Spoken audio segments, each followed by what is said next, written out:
And so I'd advertise that piece of like, hey, I have a B2B pizza tracker. I have a, a portal I'm designing where unrelated parties can work together. Would you like to see it?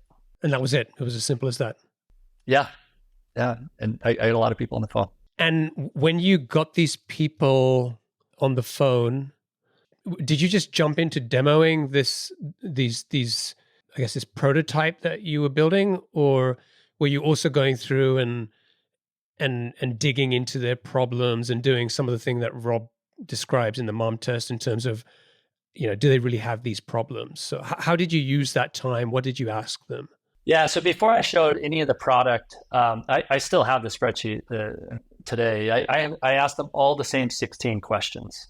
And those questions revolved around, hey, how long is your implementation process? How many people are involved? How many assets are traded back and forth during the process? How many meetings do you have during your implementation process before you recognize or receive revenue?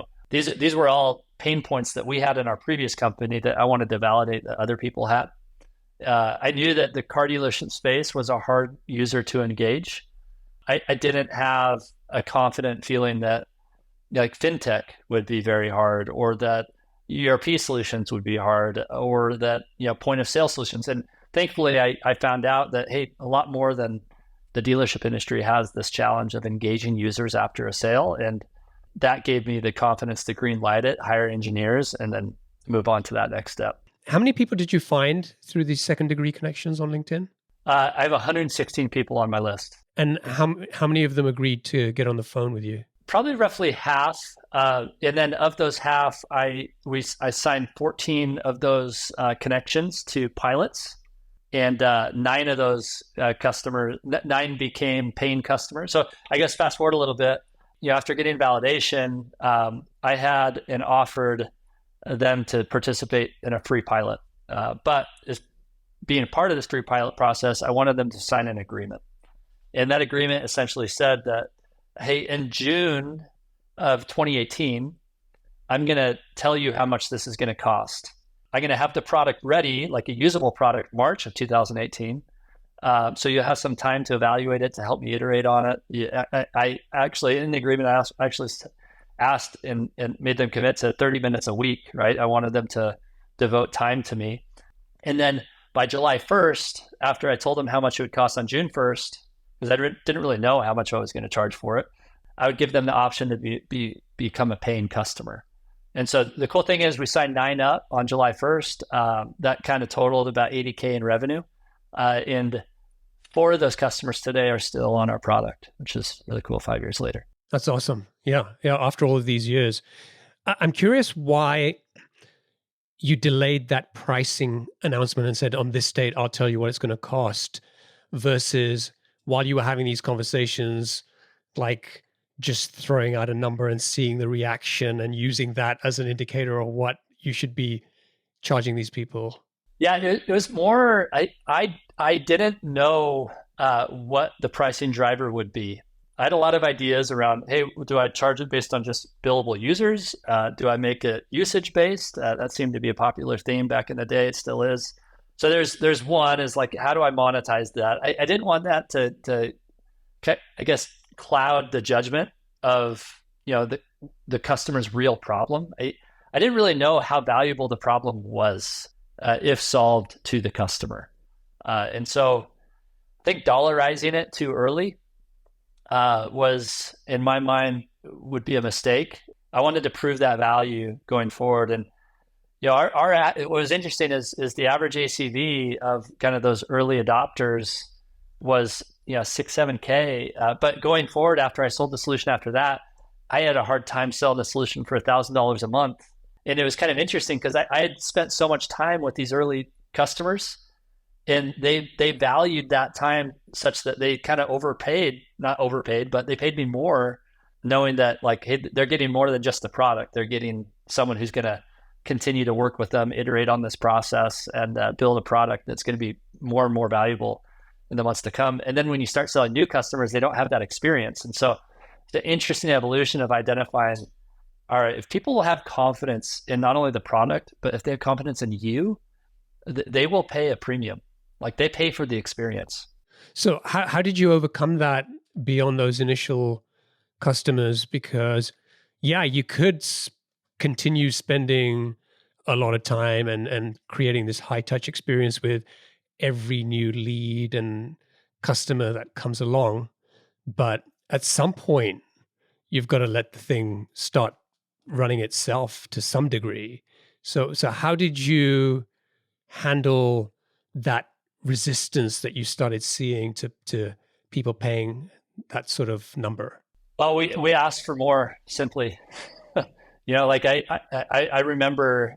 I mean, I'm not saying it's easy. Like, and we battled for our first couple of years. I mean, we're category creation. Our product did not exist in the tech stack of the customer before we built it. People were using other products and services before we came along, and so there wasn't budget for our line item, and so it was a battle. But we have always priced our product at a premium, and it forces the conversation of validation, right? And if we would have just charged what these generic project management tools were charging at $5 a user or what have you, one is that wasn't going to work. I didn't have the money to do mass marketing to make that pencil, and so I had no other choice but to ask for, it was $100 a user is what we started with. We had no minimum, and we charged for the project manager license. Now, we've grown since then because our product has evolved, our market has evolved, and we have, a brand that we've grown. We have a bit of a reputation, but asking for more, I think that's the biggest mistake a lot of early founders make is they don't push that conversation because you never know how much you're really worth until you get that first no. Yeah. And I think there's also something about increasing your prices that often attracts a higher quality customer, not necessarily one that has more money, but one that actually cares more about spending to solve this problem that your product helps with. Yeah, it's a real problem to them.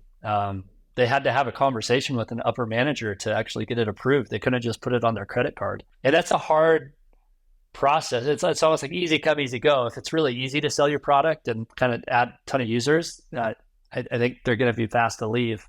But if you build that momentum early on, and they would say, choose the hard, life gets easy. Choose the easy, life gets hard. I think charging more for your product, asking for more early on is choosing the hard, and then it makes everything easier downstream because you do have a much more engaged, committed customer. So we talked about the process you used to get to the first roughly 10 or so customers. I think that's there's almost like a playbook there that, it won't work for every type of business, but what you just described there is a really good way that I think many founders could tackle, finding those early customers and doing this validation and so on. So in many ways, the first 10 is often the hardest, but, then you have the next challenge coming along and you're thinking, okay, like I've now got to start to set my eyes on, can this be $1 million a year business? And I think most of that growth for you still came from outbound, but you started taking different approaches. So what did you do there to then start to figure out how you could get to 7 figures? Well, I guess just to remind you and the audience, like I was still bootstrapping at the stage, and so I was optimizing for efficiency. And when it's your money in your bank account, you tend to make decisions much more carefully than I think you otherwise would have. I don't want to give my investors the sentiment that I'm belligerent now, but it is true. It's like money clouds judgment at the early stages, and so we were very deliberate I was very deliberate as to how we spent that money. A challenge that we had was, 2 of my first 4 employees left, and they were extremely talented. The lack of growth and the lack of speed drove them away to another company. They use GUIDEcx at their companies now, and I still have a phenomenal relationship with them. But I learned a hard lesson of, I need to decide whether this is going to be a lifestyle business or a growth oriented business. And to answer your question, what helped me decide to take external money was, I guess, 2 things were happening with the business. One is our product is viral in nature, meaning that it's an external customer portal that our customers put in front of their customers. And so we have this kind of awareness motion of users that are in our product that aren't customers of ours, but they know who we are because there's some discrete branding of GUIDEcx. We started to see lots of those second degree individuals, like customers of customers, signing up for GUIDEcx. So that was a very like exciting motion, a confidence inspired motion that I felt like, wow, if we could start selling this to lighthouse accounts, big companies that are running thousands of projects a month, they can invite all their customers to this product. Then like the wheel starts spinning a lot faster. So there's a bit of a model, some early signs that we can accelerate growth if we had the means to do so.